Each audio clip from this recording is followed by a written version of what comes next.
পড়তে পাই, এগুলো তো ঈশ্বর দেয়। আপনি যে ঈশ্বর বিশ্বাসী, এটা ভাগ্যের বিষয়।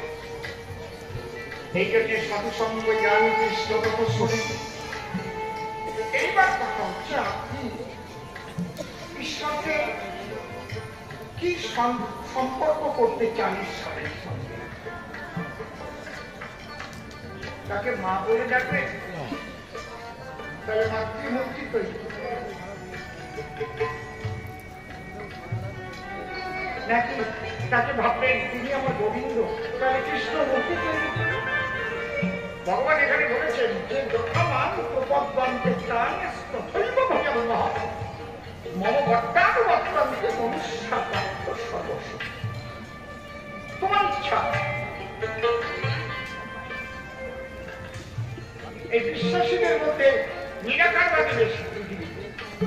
ইসলাম ধর্ম নিরাকারবাদ, খ্রিস্টান ধর্ম নিরাকারবাদ, বৌদ্ধ ধর্ম নিরাকারবাদ। একমাত্র সনাতন ধর্মের একটা প্রাণ আছে যারা সাকারবাদ, সবাই জানে।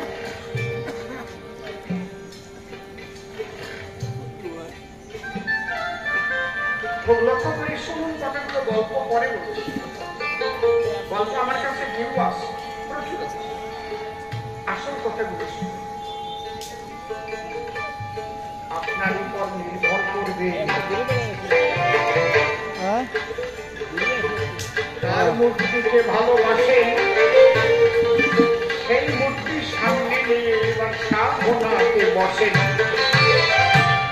আজকে আমাদের আলোচনা হচ্ছে কৃষ্ণ নাম মাহাত্ম্য। তাহলে আমরা আজকে বলবো কৃষ্ণ নামের উপরে, কৃষ্ণের কৃষ্ণ কথার উপরে।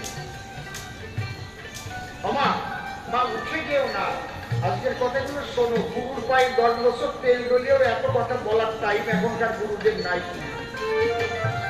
তোমাদের তবে ভাঙায় ভাঙায় কবে সময় কমবে। একটু লক্ষ্য করে শোনো, কাজ যারা কৃষ্ণ ভক্ত আজকে আর তাদের নিয়ে আমাদের আলোচনা। কৃষ্ণ এই নামটাও আমরা দিয়েছি, মূলত তার কোনো নাম নাই। তিনি একটা পাওয়ার শক্তি, সে সর্বশক্তিমান। কৃষ্ণ নামটা কে রেখেছিলেন বোঝাই? কৃষ্ণ নাম কার রাখা? কানে কম রাই। কৃষ্ণ নাম রাখিল গর্ব